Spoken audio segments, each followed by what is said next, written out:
My friend, these are modes. This is how to play the ukulele, and this is a little bit of music theory. If you like the way I teach, thumbs up, put something cool in the comment section, and check out Patreon. Maybe send a couple bucks my way, or at least subscribe to be a member so you can get all perks that we offer on the channel when we're playing through the eyes of C. C, D, E, F, G, A, B, and C. We are talking about the C note, the D note, the E note, the F note, the G note, the A note, the B note, and the C note. Now say it with me. All music is viewed through the eyes of the major. So when we're talking about these moduses, if you will, these moods, these way to change those 7 notes around, we are simply talking about key signatures and what notes are part of their 7 diatonic note structure. Meaning, when we have C, D, E, F, G, A, B, C, opposed to C sharp, D sharp, E sharp, F sharp, G sharp, A sharp, B sharp, and C sharp, we're talking about just chords that have new name notes. So if we said C double sharp, D double sharp, E triple sharp, you know what I mean? These sort of things would just be names over the top, but the notes are still going to be the same. They still have differences between intervals. That's really what we're shooting for. Whole step, half step, whole step, whole step, half step is how we play Ionian, and all music is viewed through the eyes of a major scale, the Ionian mode. 1, 2, 3, 4, 5, 6, 7, do, re, mi, fa, sol, la, ti, and do. For today, we're not going to be talking about the other 2 major modes, Ionian, which all music is judged from, or at least analyzed, and then Lydian, which is the lightest of all the modes. C, D, E, F sharp, G, A, B, C, C, D, E, F, G, A, B, C, and then today, C, D, E, F, G, A, B flat, and then C again. The reason being, when we play any major chord and then we take it through a period of saying, we've got 3 notes. These 3 notes have to be there for a chord to be a triad. In the case of C, we have a C note, we have an E note. These 2 when played together are called a dyad, major third. The other 2, the G and the E when they're played together, also form a dyad because the triad is made of 2 dyads that form together this beautiful harmony.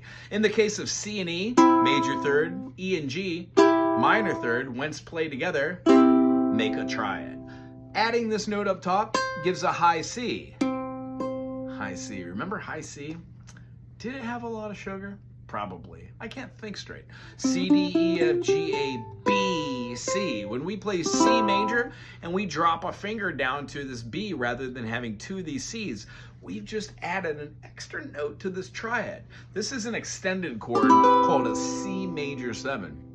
When we move the C, not a minor second back, but an entire major second composed of 2 minor seconds equals a major second,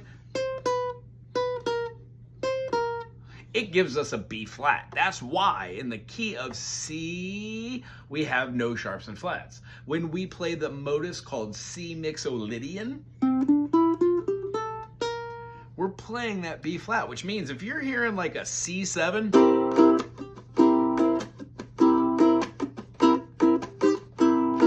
most likely going to be able to use all the tones of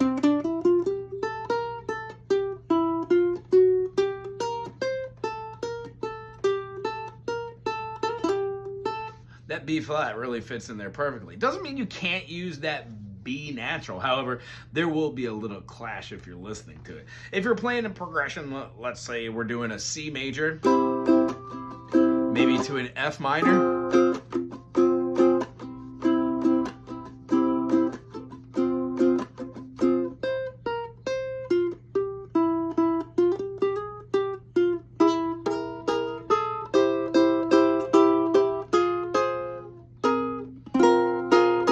yeah, the B flat still fits over there quite nicely. When we play that B flat in the key of F, it's the 4th, so it feels like a little like F minor. We're gonna have this as a F11 because you never name a minor chord sus. It'll always be a 9 or 11, but that's a whole different video. So for our concept of today, what I would say is practicing your modes. The practicing of practicing is the art of seeing patterns and using the right fingers. Now, there really is no right or wrong way, but I can tell you I've taught many people how to play, and one of the best ways to do that is to move your fingers the minor second. Some people call these caterpillars. Some people call them, I call them spider exercises because I like doing that, going to kids, and they're like, oh, spiders.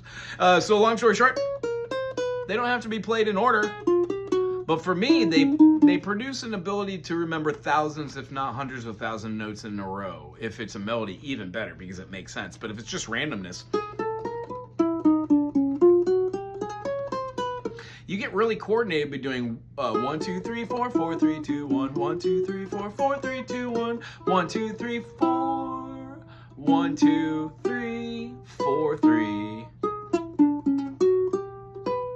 That actually starts building melodies, and if you can memorize how to do that, my goodness, you're, of course, going to be able to play diads and remember all sorts of things. So with MIXOLYDIAN, I'd say let's teach us the blues groove, because MIXOLYDIAN tends to fit over the blues quite well. A lot of blues chords will have just a seventh in there. So if want to, can you play a G7? Actually, yeah, let's do that. So in the key of, let's see, what is our C Lydian, or our C MIXOLYDIan?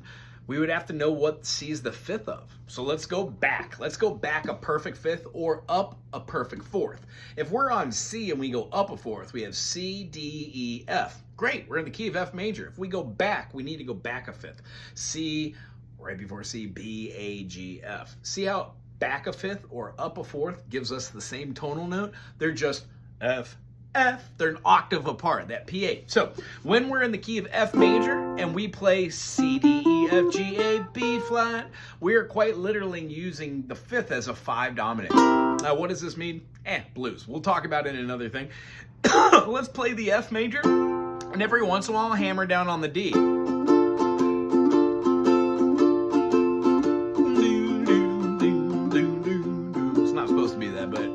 If we do that over and over again, we would get the feeling of blues. How you doing? Let me finish up this video and I'll be right there. So the whole idea is F goes and laying down the D, we get our kind of blues rock.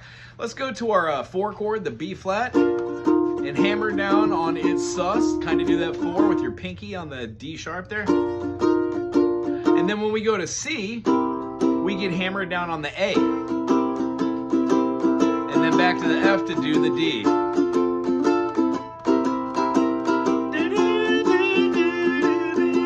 Okay, it is that song now. The idea is now you can jam out over the top of it with C, D, E, F, G, A, B flat. That is your MIXOLYDIAN mode. So don't let it be lost on you. You can play that for any key. If you're playing in the key of, let's say, F sharp, you would just move that same progression up and do it in a different key. I hope that helps you in your venture to understand how modes work.